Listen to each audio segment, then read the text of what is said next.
Bonjour à vous. Je suis Marilyn Roy à la Mission catholique de Coudjouac.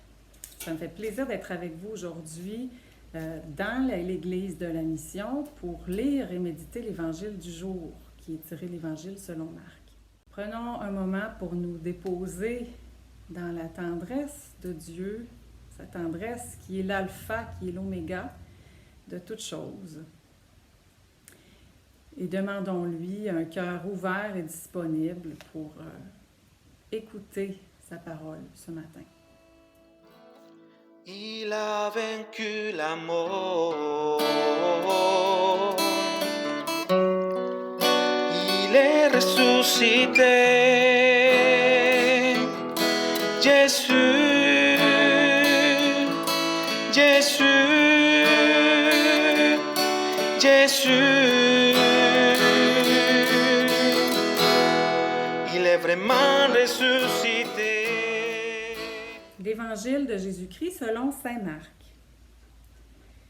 En ce temps-là, Jésus ressuscité se manifesta aux 11 apôtres et leur dit : Allez dans le monde entier, proclamez l'Évangile à toute la création.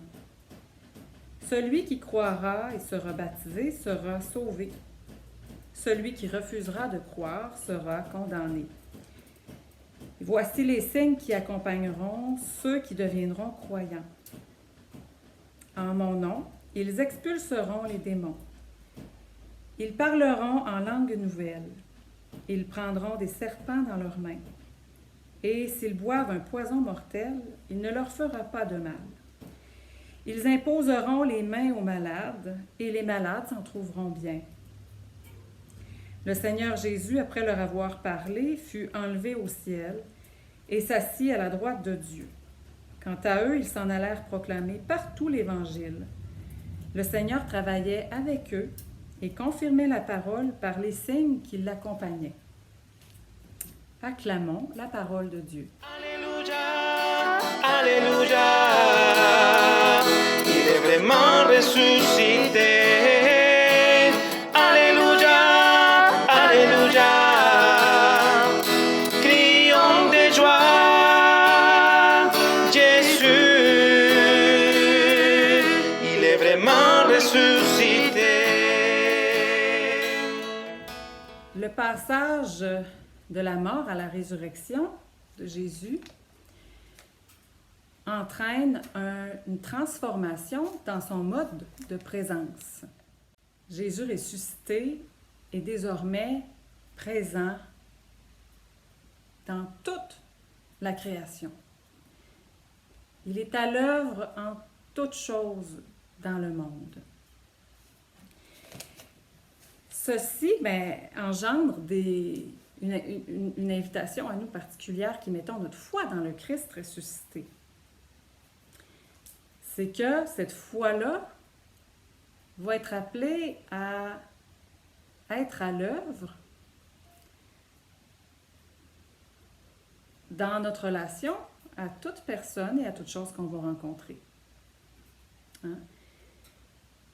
Désormais, la foi dans le Christ ressuscité nous envoie dans le monde à la rencontre d'autres humains, à la rencontre de la création, de toute créature, comme sujet de la tendresse libératrice de Dieu.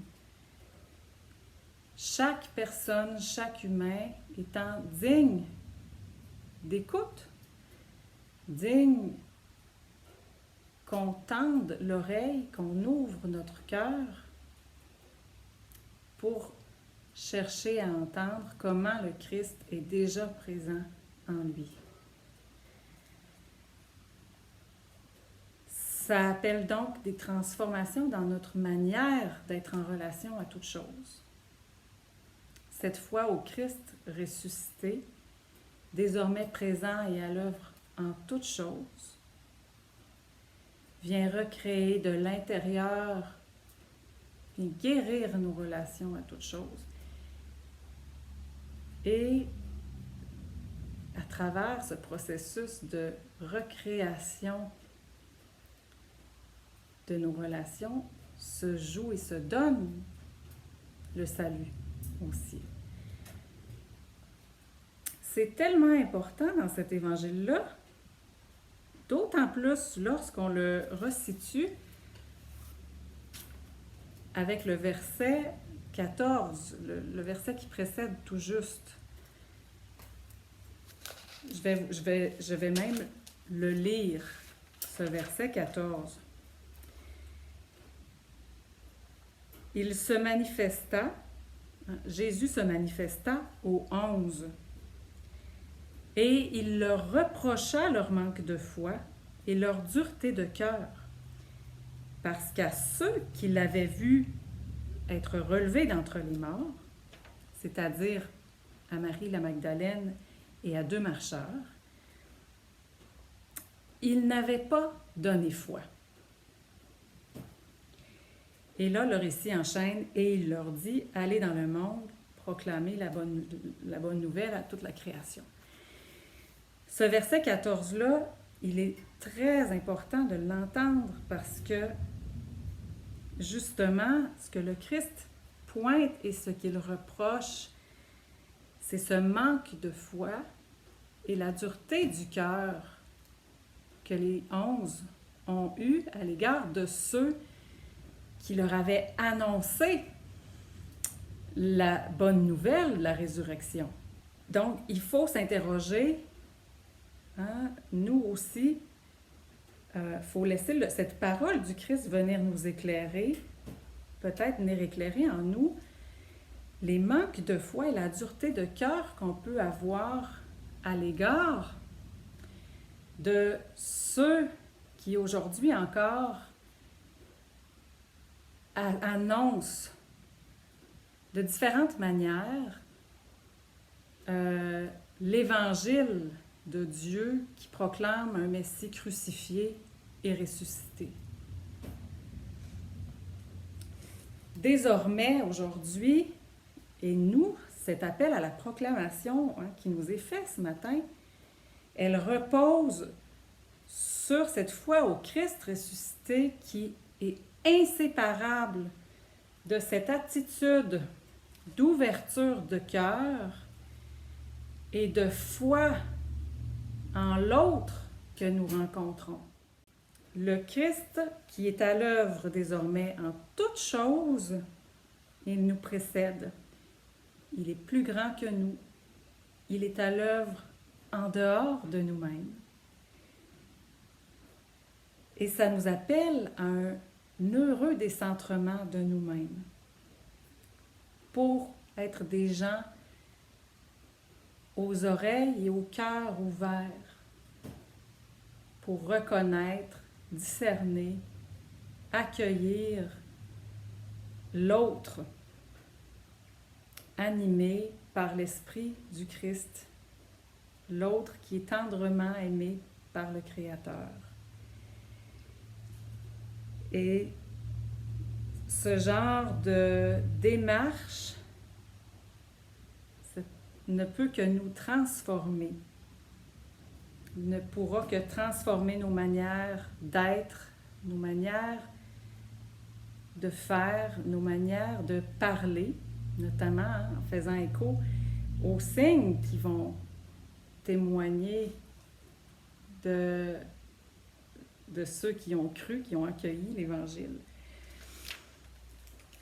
Alors, il y a un appel très profond,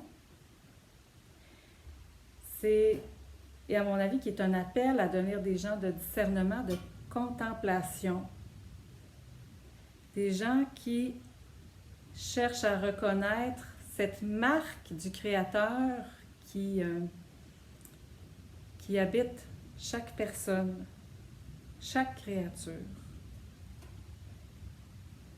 Des gens dont la première proclamation sera ce regard et cette présence qui dit à l'autre qu'il est aimé tendrement par Dieu. Des gens qui vont, avant de parler, offrir une oreille, une écoute à l'autre, en lui disant qu'il est digne d'être écouté, qu'il est digne d'être reçu, qu'il est digne de foi, digne d'amour. Désormais, et je pense que c'est pourquoi François nous appelle constamment à sortir, il n'y a plus rien qui est séparé de l'amour de Dieu. Donc Dieu est à chercher partout dans nos vies, chacun là où nous sommes, dans nos engagements, dans nos vies de famille, de communauté, d'être des gens qui cherchent comment le Christ est déjà à l'œuvre. D'être des gens qui cherchent à reconnaître les signes de sa présence. Et c'est ce qui fait que quand on va se mettre à parler, on n'aura plus, ce ne sera plus une parole qui atterrit du haut de nulle part. Ce ne sera plus une langue de bois. Ça va être une parole qui est vraiment une parole vivante, en mouvement vers l'autre pour le rejoindre. Et c'est ça la foi, c'est ce désir qui nous met en mouvement vers l'autre pour entrer en relation avec lui, pour le rejoindre.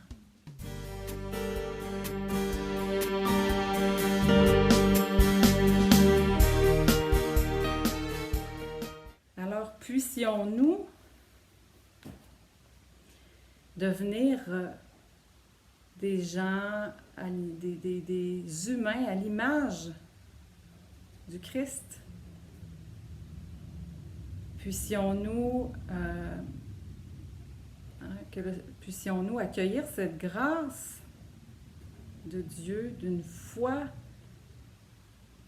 profonde dans le Christ, cette grâce d'avoir des cœurs attendris, afin de pouvoir contempler, discerner tout ce qui annonce dans notre monde, dans nos milieux, le Christ crucifié, ressuscité, afin que nous puissions devenir des humains, des communautés, une Église qui, à l'image du Christ, va aimer et servir Dieu en toutes choses. Alors que durant ce temps pascal, que Dieu continue de nous transformer, de nous libérer et de nous faire devenir à son image. Alors, je vous souhaite une bonne journée à vous et à la prochaine.